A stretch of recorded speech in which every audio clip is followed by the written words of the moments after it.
Добрый день, в прямом эфире Якутия-24. Новости к этому часу в студии Влад Давыдов. Смотрите сегодня. Рабочие выходные. МинЖКХ и энергетики Якутии контролируют безопасное прохождение отопительного сезона. Все ли в порядке? Для любителей творчества Достоевского в Русском драмтеатре имени Пушкина в Якутске открыта выставка. Прямое включение нашего корреспондента. Рождественские звезды. В Москве завершился международный фестиваль-конкурс. Выступил танцевальный ансамбль из Якутии. Владимир Путин распорядился продумать вопрос об обеспечении участков, выдаваемых многодетным семьям, необходимой инфраструктурой. Правительство России совместно с органами власти в регионах рассмотрит вопрос обеспечения земельных участков, предоставляемых семьям, имеющим 3 и более детей, всей инфраструктурой, то есть инженерной, коммунальной, социальной, а также финансирование соответствующих расходов, говорится в поручении президента страны. Министерство ЖКХ и энергетики Якутии контролирует безопасное прохождение отопительного сезона в новогодние выходные дни. Все объекты коммунального комплекса и энергетики работают в штатном режиме. Из 1165 котельных 1110 обеспечены резервными источниками питания, а остальные работают по функции естественной циркуляции. В целом персонал, который работает в ресурсоснабжающих предприятиях, прошел специальную инструкцию. Также проверили работоспособность резервных источников на всех объектах. Что касается работы объектов энергетики, по состоянию на сегодняшний день также замечаний по работе оборудования персонала нет. Между тем, в период прохождения отопительного сезона зафиксировано 160 технологических нарушений на объектах энергетики и коммунального комплекса. Но если сравнивать с аналогичным периодом прошлого года, количество технологических нарушений у нас уменьшилось на 12 единиц. Основная причина, конечно, по объектам энергетики — это излом траверс, это стихийные погодные явления, это влияние сторонних лиц на работы объектов энергетики и коммунального комплекса. За минувшие сутки по республике выявлено 76 новых случаев COVID-19, из них в Якутске 26. Что касается районов, то в Сунтарском, Хангаласском по 12, в Алданском 6, в Горном 5 случаев заражения, в Намском 4, а в других районах от 1 до 3 заболевших за сутки, сообщает Республиканский оперштаб. К другим новостям. Автошколы с 1 марта будут обязаны предоставлять в ГИБДД список учащихся для проверки. Должностные лица, получив документы, проверят, нет ли среди кандидатов в водители тех, кто был лишен прав, или людей с медпротивопоказаниями к управлению автомобилем. Кроме того, проверят сведения об организации, выдавшей медсправки. В случае выявления оснований для недопуска к обучению на водительские права в автошколу в течение 3 дней направят соответствующую информацию.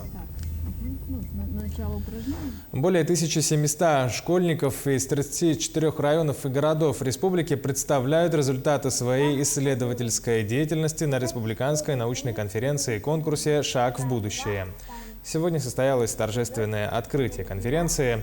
Второй год мероприятие проводится с 8 по 15 января в очном онлайн-формате через онлайн-систему дистанционной поддержки и сопровождения одаренных детей Якутии. Учащиеся с 5 по 11 классы презентуют свои проекты в 35 секциях и подсекциях различной научной направленности. В Москве завершился международный фестиваль-конкурс под названием «Рождественские звезды». Там танцевальный ансамбль из Якутии «Толярис» завоевал звание лауреата 1-й степени. С каким номером выступили ребята и как долго они шли к своей цели, смотрите в материале нашего корреспондента в Москве Айсены Бурнашовой. Когда танец не просто искусство, а погружение в мир традиций. Национальные костюмы, этномузыка, наши главные атрибуты дейбир и чорон. Все слилось в приветственном танце. Отдельного внимания заслуживают и движения. Вместе с классическими па ребята показали целый обряд благословления. Конкурс оставил только положительные впечатления. Мы стали лауреатом 1-й степени, что очень радует. Я, если честно, сам не ожидал, что мы получим какую-либо награду, потому что другие команды были очень хорошо подготовлены. морально настроены. Но я считаю, что мы тоже им не уступали в своей подготовке. Коллектив родом из Мельджахсинского наслега Мегино-Кангаласского улуса. Сразу 19 детей средней и старшей танцевальной группы ансамбля «Телерис» приехали в Москву. Они вышли в финал, обойдя более сотни коллективов из разных регионов и стран. В номинации «Народный танец» стали лучшими. В ноябре месяце получили приглашение, посовещались с детьми и решили приехать. Это наше первое участие на таком большом конкурсе. Самое главное, такой конкурс детям дает широту кругозора, знакомство с другими детьми. В планах у ансамбля участие на фестивале-конкурсе следующего года, а пока юные танцоры наслаждаются прогулкой по Красной площади, богато украшенной к их приезду. Москва очень красивая, теплее, чем в Якутии. А вот тут очень красивая площадь, столько людей. Настоящая новогодняя сказка. Айсена Бурнашова, Виктор Олесов, Москва. Один из самых популярных туристических маршрутов в Якутии, Аймекония, продолжает принимать гостей с разных уголков мира. Сюжет нашего корреспондента Светланы Поцелуевой.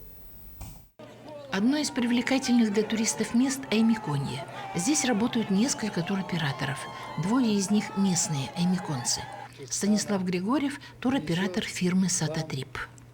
У нас большим плюсом является то, что у нас включено, все включено, кроме личных расходов, то есть это на сувениры.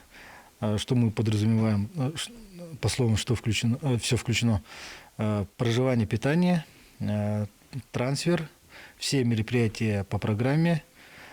В зимнее время в Аймеконе едут в основном любители экстрима. Где еще сможешь ощутить на себе такой жгучий мороз или при минус 50 окунуться в Аюме? Находятся желающие и переночевать в кочевых условиях в палатке, проделав перед этим путь на оленей упряжке. Альпинисты-экстремалы стремятся в горы, как только запахнет весной. А еще с каждым годом становится все больше желающих встретить на полюсе холода Новый год. Это самый популярный маршрут, это у нас путешествие в Аймекон, полюс холода. То есть все хотят именно сейчас, вот когда наступит январь, февраль, это самые, получается, такие месяцы, которые заполнены туристами. Мы общаемся с гостиничными комплексами, которые есть в Томторе, в Аймеконе. Они говорят, в январе уже все забронировано заранее. То есть люди бронируют с лета, с осени, уже зная о том, что в этот момент можно попасть именно в самый холод в Аймеконе. Следует отметить, что в Аймеконе туризм не быстро, но развивается и имеет немалый потенциал. За эти годы здесь побывали туристы из 76 стран. Да, мне очень нравится ощутить, скорее всего. Это ощутить способ, как люди живут, где очень холодно. В настоящее время разрабатывается ряд проектов строительства различных объектов. И администрация, и жители стараются сделать район еще более привлекательным для туристов. Светлана Поцелуева, Павел Комин, Аймеконский район. Интересную выставку подготовил Русский драматический театр имени Пушкина в Якутске для любителей творчества Федора Достоевского. Авторы 2 месяца работали над экспозицией. Гости могут увидеть зарисовки по произведениям знаменитого писателя. Там сейчас находится наш корреспондент Мадина Халикова. Она на прямой связи со студией. Мадина, добрый день. Пожалуйста, тебе слово.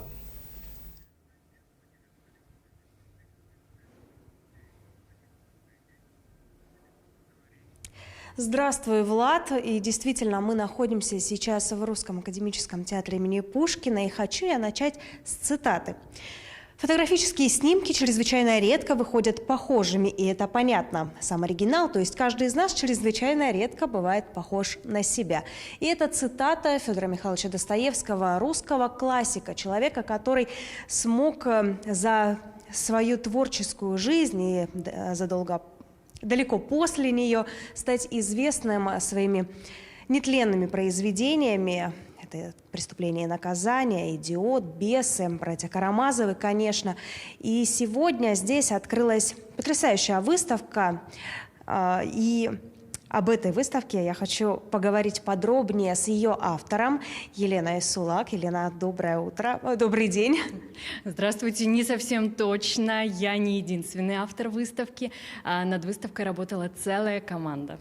Ну, давайте расскажем поподробнее нашим зрителям, что же это за выставка, какие картины здесь представлены и что мы можем увидеть и когда. Итак, выставка, посвященная 200-летию писателя Федора Михайловича Достоевского по его произведениям. Висит она в Русском драматическом театре на втором этаже, фойе второго этажа. И здесь представлены зарисовки, портреты по произведениям героев произведений. Давайте подробнее, Давайте. Да. Какие актеры здесь участвуют? Это актеры Русского драмтеатра. Как долго шла работа над этой выставкой и что в ней удивительного? К работе мы приступили в октябре, когда вернулись с гастролей из Владивостока. Но идея давно витала в воздухе.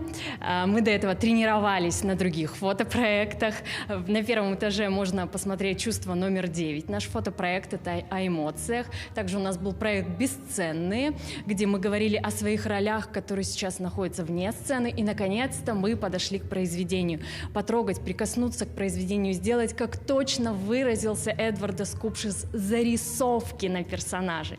Итак, Александр Александрович Лобанов открывает нашу выставку. Это сам Достоевский. На самом деле, что Сан Саныч будет в образе Достоевского, очень точно подметил один из авторов нашей выставки. Это Сотникова Евдокия Ильинична, она же художник по костюмам. Мы до последнего с Сашей Тарасовой, которая художник по гриму, сомневались, но когда мы увидели Сан Саныча в кадре, мы поняли, что это точно он. Долгорукий подросток. Эта картина получилась, на мой взгляд, мое видение, наиболее точной. Его вот это два отца, которые в разные стороны его душу разводят, и он не может из-за этого найти себя. Ну, Елена, мы сейчас расскажем настолько подробно об этой выставке, что никто не сможет уже прийти и посмотреть. Давайте все-таки оставим какие-то секреты для наших зрителей. И я хочу сказать о том, что зрители могут увидеть эту выставку каждый раз, приходя сюда, в Русский драматический театр, и просто подняться на второй этаж, потому что работать она будет до конца сезона. Здесь более 20 картин, которые смогли точно передать героев произведения Федора Достоевского. Ну и пока на этом у меня вся информация. Влад? Мадина, спасибо. Мы продолжаем выпуск. В завершении о спорте. Сегодня стартовал чемпионат Якутии по вольной борьбе имени Николая Тарского. Канал НВК «Саха» покажет прямую трансляцию соревнований 8 и 9 января. Соревнования проходят в спорткомплексе «Парус» в Нижнем Бестяке Мегино-Кангаласского района.